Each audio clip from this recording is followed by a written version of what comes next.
Hey there, good morning everyone. Thursday, the 14th of December, 2023. This morning's devotionals, yes, there are two devotional verses, are the first one from Proverbs chapter 22, verse 7, which reads, "The rich rule over the poor, and the borrower is a servant to the lender." And the next one comes from Haggai chapter 1, reading from verses 5 and 6, which read, "Now this is what the Lord Almighty says, give careful thought to your ways. You have planted much, but have harvested little. You eat, but never have enough. You drink, but never have your fill. You put on clothes, but are not warm. You earn wages, only to put them in a purse with holes in it." When hard times come, one always looks for a scapegoat. Blame tough times on the economy or the government, or even on a partner whose use of credit cards has been less than frugal. Whether it is an organization, a church, a business, or even a family member, when the cash flow begins to dry up, there has to be a cause somewhere, a reason for the problem. Somebody or something has to be responsible, so the search for the blame gets underway. Blaming someone else may point out why there is too much debt and too little money, but it doesn't cause the problem to go away. It just defines it. Whether it is your government, your church, or your family, it is a common fault today. We are borrowing from the future to pay yesterday's accounts, and sooner or later, a day of reckoning has to be faced. Borrowing is like exhaling more than what you can inhale, which may be possible for a while, but eventually you will pass out.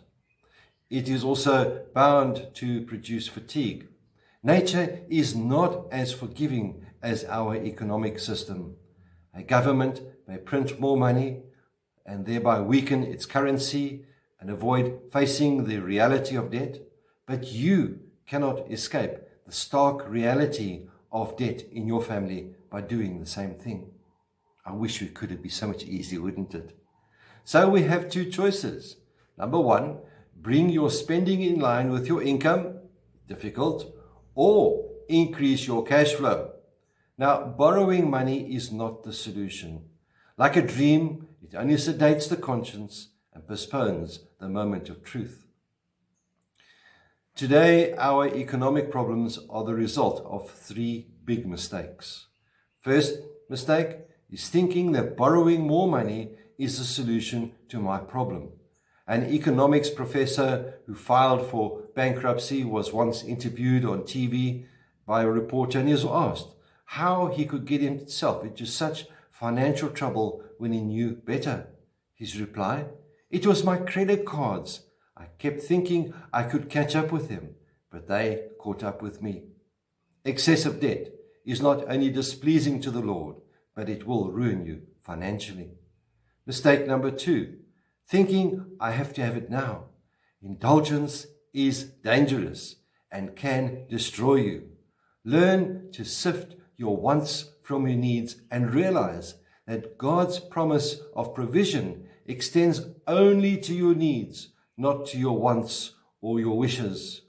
The concept of small beginnings which grow seems to have been forgotten. The attitude, "I've got to have it now," is selfish as well as dangerous. Mistake number three, ignorance. In an interview with a group of people who were in deep financial trouble, it revealed that the vast majority of them never even knew how much they owed or even how much interest they were paying on their outstanding debt. Paul writes in Romans chapter 13, verse 8, "Let no debt remain outstanding except the continuing debt to love one another." And he meant exactly that. And it makes good economic sense, even in today's economy. My dear friends, I've been this road that I've just spoken about. And I thought it appropriate to speak about this today because we are entering what people call the silly season. People are spending money like there's no tomorrow.